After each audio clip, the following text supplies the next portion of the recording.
no. Hey. We want people to hear you. Yes, that's okay. Okay, we're good. Good. Secretary, thank you for taking the time to talk Sure. to us.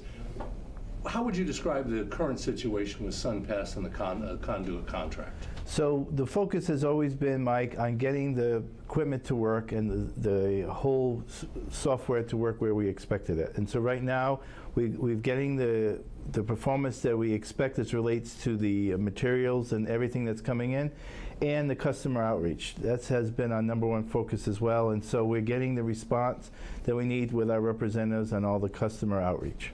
So are you continuing to withhold funding from the company, or are they getting their full check right now? So no, when they're sending an invoice, we are asking that they withhold the maximum penalty that's allowed by the contract. So when they get paid, it is the result of that withholding. So it's 25% less. Correct, is the maximum that we can hold back. And how long will that go on? As long as they're not meeting their performance expectations.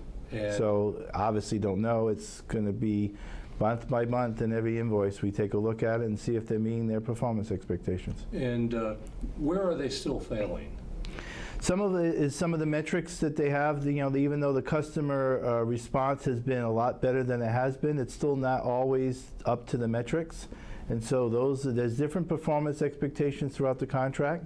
And when they're not meeting those are the things that we take into account when we look at withholding payment. And there was some issue with customer service continuing. According to my client in Tampa, they've called, customers call, and they get 15-20 minute delays. Right. What is acceptable under the contract, and what are you seeing? Well, so what's acceptable is in the single digits. Mainly we're trying to get them so they can get a call and answer a call within a minute.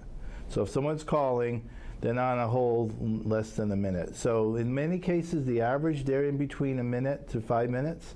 So again, we're trying to drive down to that lower number. But you were right, earlier this year or last year, it was in those higher digits.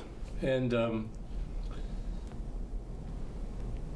have you drilled down to figure out why things went so bad yet, or is that still an ongoing investigation? That's still an ongoing investigation. Both two aspects. Clearly, the Inspector General has been doing that analysis. We're waiting for their findings.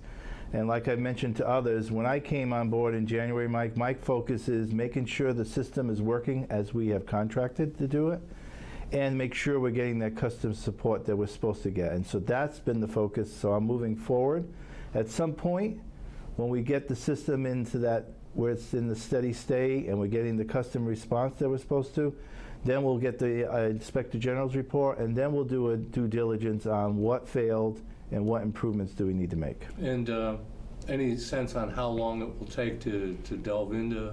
Unfortunately, I don't know from the Inspector General what her schedule is. Yeah, they don't report to you. I guess they do report to you, the director. They report to the governor. Well, so yeah, it's through the central, the main Inspector General, Melinda Miguel's office is what's doing that investigation. So what have your conversations with the company been like? Have they been cordial? Have they pushed I've back? only had one conversation, Mike. When I came on board, it was early in my term here. I sat down and just set expectations. It was a very short conversation.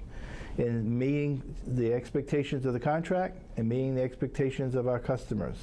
And I made it very clear to the senior leadership of that company that that is our expectation, and they need to continue to focus resources on those different aspects. So you've told them to hire people I told make them it work. And make it work. It's exactly correct. And did they respond pretty favorably, do you believe? They have brought the system up to where it needs to be running, and they have lowered the customer service wait times, so they are responding. Is the billing still up to date? I believe I'm told it is not. That the people are still getting delayed billing. No, the invoices are being sent as current to schedule, and so as you probably are aware, the governor has suspended all fees until June 1st or earlier this month. After June 1st, the invoices that are going out are back to where business as usual. One second. Sir, can I have you say administrative fees? Because that caused some confusion among Sure. customers thinking they didn't have to pay their tolls. So if I get you to say that again, but Sure. admin fees. Yeah, sure.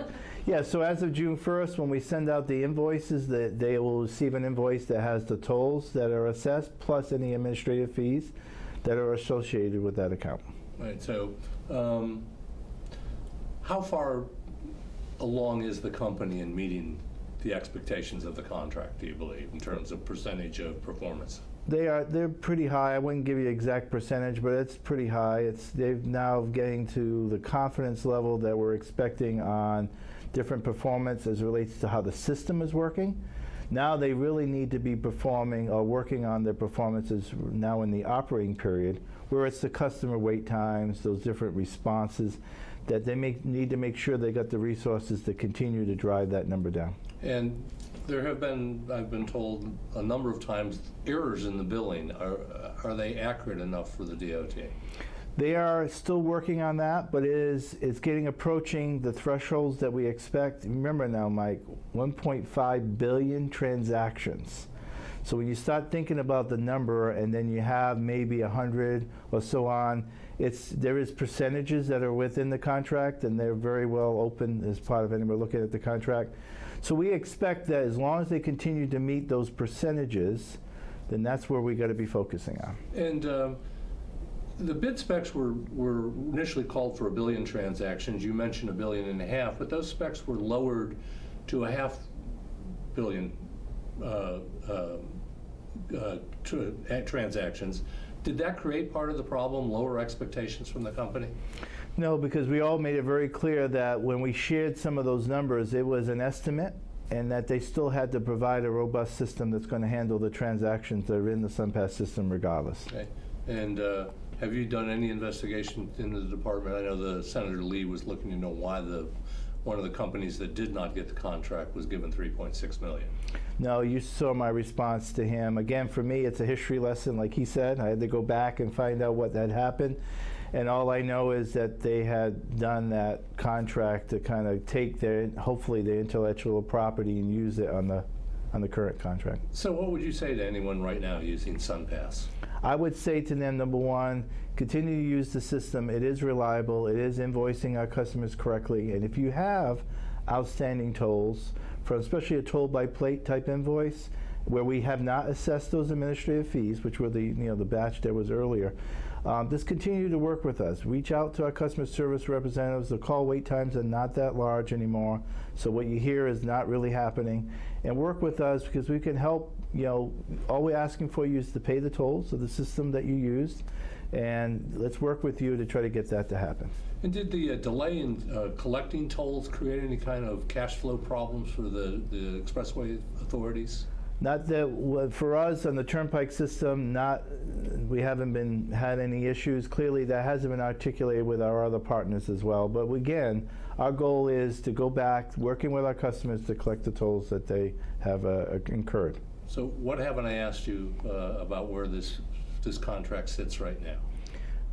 You've asked the right questions, Mike. One thing to mention, sir, toll by plate's only 17% of our Correct. clientele, Right. as opposed to 83% are SunPass transponders. The main issue was with toll by plate, so this Yeah. was the massive minority, just FYI. So Conduit has got a contract that does all toll processing, right? Like in the back office. So it's like Ann said, part of it is large part of it is SunPass. Over 80% of our transactions are by the SunPass brand. Some areas it's even larger. And so it's just that smaller percentage that gets invoices, the toll by plate. That was that whole amount that was accrued till the beginning of the year here. That's those invoices that went out. all right, so the other, because I give them my credit card on my transponder. I don't have any And the problem. SunPass customer, right. It just gets replenished and so on. It's exactly right. What was the governor's direction to you when he obviously was aware there was a mess? His direction was exactly what I just told you. Make sure it's working, fix it, make sure it's working, and get the customer wait times, so that we can address the customer's concerns. Right. And that's exactly what we did. All right, I'm good. David, do you want to get a couple cutaways?